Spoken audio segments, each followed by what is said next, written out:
إسال حديث عن أبي هريرة رضي الله عنه أبو هريرة يدور الله ريز خليلسن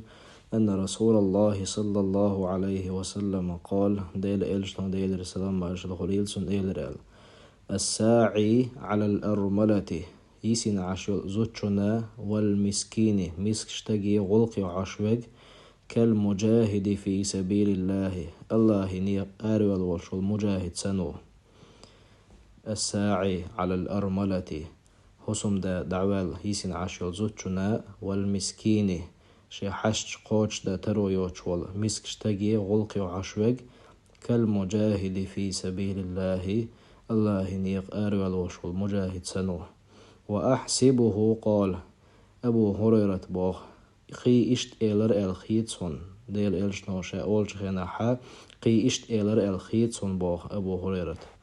وكالقائم الذي لا يفتره